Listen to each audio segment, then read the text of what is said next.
Hey everybody, welcome back to the shop. I had a viewer ask me to do a narration or a voiceover on this video to show what we're doing. We're going to put my thin strip gauge to use here. Now, the way that's used is you set the width that you're looking for, put your piece back in, slide the fence over until it touches the end of that bolt on the thin strip gauge, and that's what you get. Two pieces that are identical, or several, if you just keep doing it. Now here we've got the two slabs that we're going to use on the smallest piece, gluing them up with the clamps. Pretty straightforward stuff here.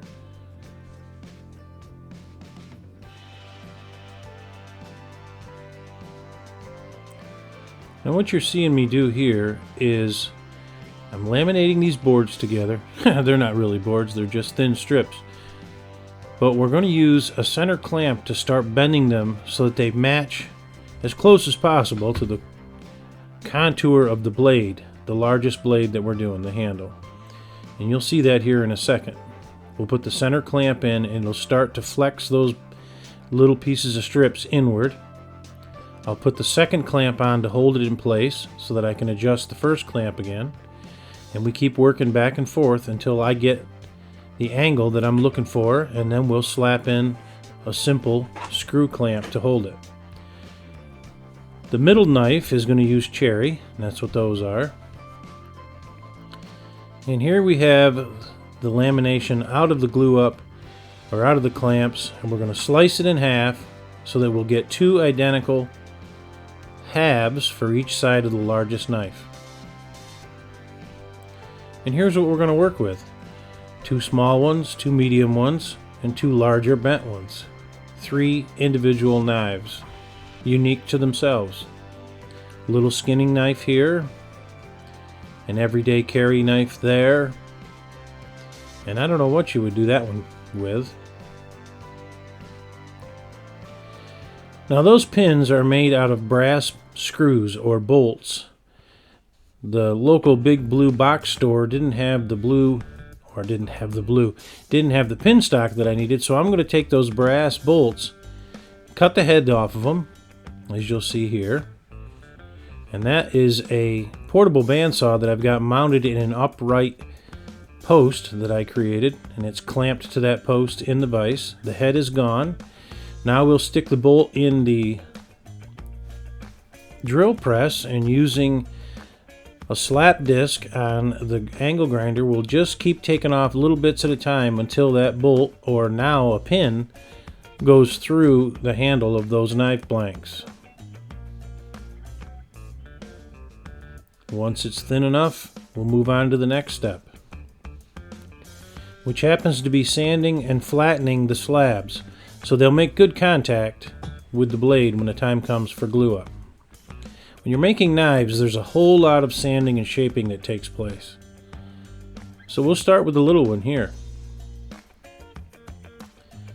Now if you go to the woodcraft site, again, I'm not sponsored by Woodcraft, I just found these knives on their ad flyer and I thought this would be a fun project. But on their website, they have that little template there for the smallest knife. We're going to use a little CA glue here to glue these together. Spray on activator, and quick, fast, and in a hurry, that thing is held in place. What we're going to do next is take that little template and spray some contact adhesive on it, and it dawned on me there, I don't need to spray that all over my bench. I probably should put something down so I don't get it on the bench. So here we go, a little contact cement, let it dry for a few minutes, and voila, it's now a template. We'll take this over to the bandsaw and cut this out. We'll get as close to the template as we can without touching it, and without trimming off our fingernails. And then we'll take it over to the old sander again and clean it up. As I said, there's a lot of shaping and sanding to be done when you're making these knives, or any knife for that matter.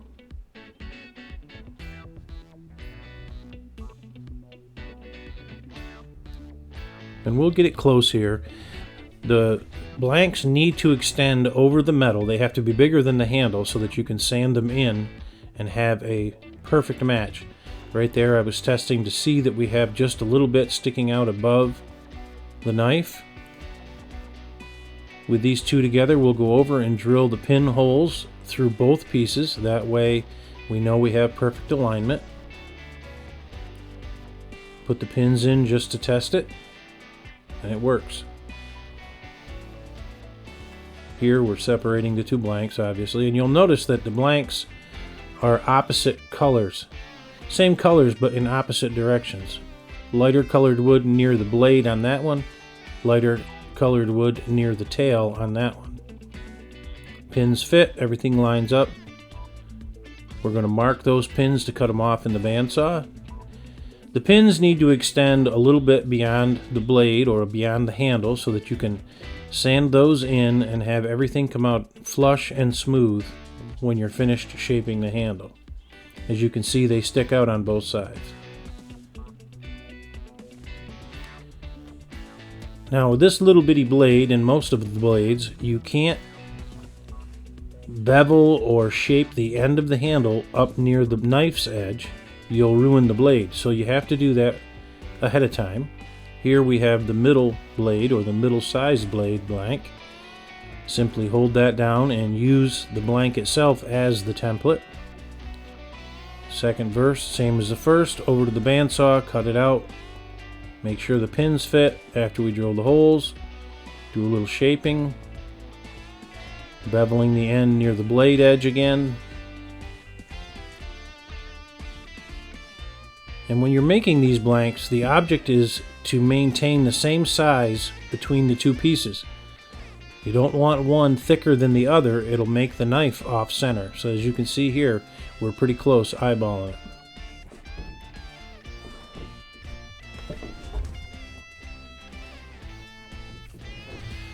Alright, we'll take some acetone and clean up the blanks, otherwise the glue won't stick to the oily residue that's on the handle. And we're using 5-hour epoxy here. I'm not sponsored by that brand that you see in my hand, but it does work fairly well. Making sure that you've mixed the epoxy thoroughly. Now here's something I learned, and I learned the hard way. Don't put the epoxy on the blade, put the epoxy on the handle, on the wood. That way you know you only have the correct amount of wood, correct amount of glue on the wood to minimize the squeeze out for cleanup. Making sure the pins stick out on both sides. Again, cleaning the handle and gluing up the little one. Another thing to point out, make more glue than you think you're going to need. Better to have and not want than want and not have. And here I was a little difficulty trying to remember which way the handles actually went onto the blade. Once I figure it out, we put it together.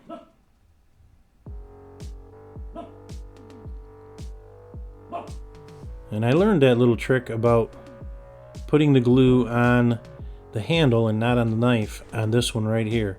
The squeeze out towards the end of that blade was tremendous, and it created a lot of cleanup that needed to be done afterwards. Now this was 5-minute epoxy, but I let it set overnight because I just wanted to make sure that everything was held together correctly. Again, you've seen this before. CA glue, little activator, put the pieces together. We'll use the blade itself, the blank of the handle, for a template. Tracing it out carefully with a pencil. And over to the bandsaw we go.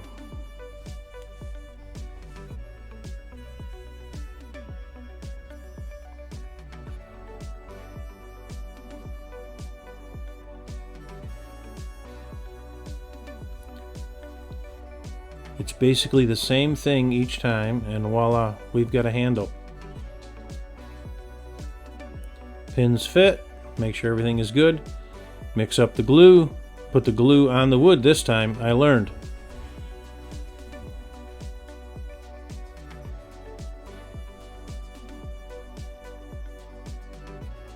Basically what I mean by that is you're not overspreading glue on top of the metal where it's not needed.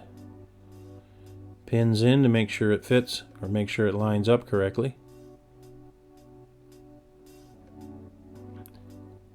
A little extra glue on the pins doesn't hurt.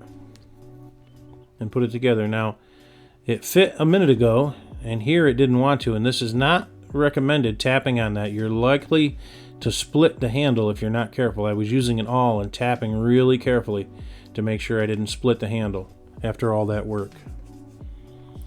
We'll take off the guards here, making sure everything is glued up correctly. Wrap the blade edge back in painter's tape so that you don't cut your hand off while you're shaping everything. And you start with the flat side of the handles. Take the pins down to the wood, making sure not to take off too much. And then it's a whole lot of shaping. And basically that shaping is creating a bevel and then rounding it off to whatever feels good in your hand. And it's a constant movement with the blade or the handle against the belt sander. You don't want to sit still and create gouges in your handles. I begin by taking the pins down until they're flush, and I just keep rubbing my hand across until I can't feel them. Another little point to point out here, you want to go slow with this because those brass pins will heat up faster than the wood, and that will surprise you when you grab them pins and they're hot. And it'll also melt the glue on the inside, the epoxy. So you want to take it slow doing that.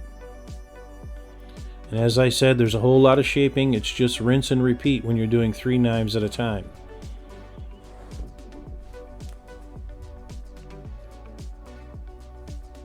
You're taking the wood down till it just starts to take off the edge of the handle, till it starts to shine the handle and you see that the glue has been removed. This spindle sander saved the project here. That was such a tight radius, but it really did work nicely. Little belt sander to smooth off all the little bumps and jumps that you get in it when you're doing the shaping. Once it feels pretty good, then there's a whole lot of hand sanding. Now here I had gotten some epoxy into those grooves. I wasn't reshaping the grooves, I was just trying to clean the epoxy out. I even filled the hole where the lanyard would go in the back. File was too big, but you can see there I peeled off the excess epoxy. The knife didn't work. Finally, if you go get the right size drill bit, that'll knock that out. And there it is. And again, we're not reshaping anything. I was just cleaning up the epoxy that had spilled out during the glue up. Back to sanding, shine everything up, make sure everything is nice and smooth. Sand on the top and the bottom until the cross scratches are gone in the metal so that everything looks pretty. We take it down to at least 120 sandpaper. It wouldn't hurt to go down to 240. My wife and I had a discussion about what finish to use on these, and we decided that cutting board oil was the way to go.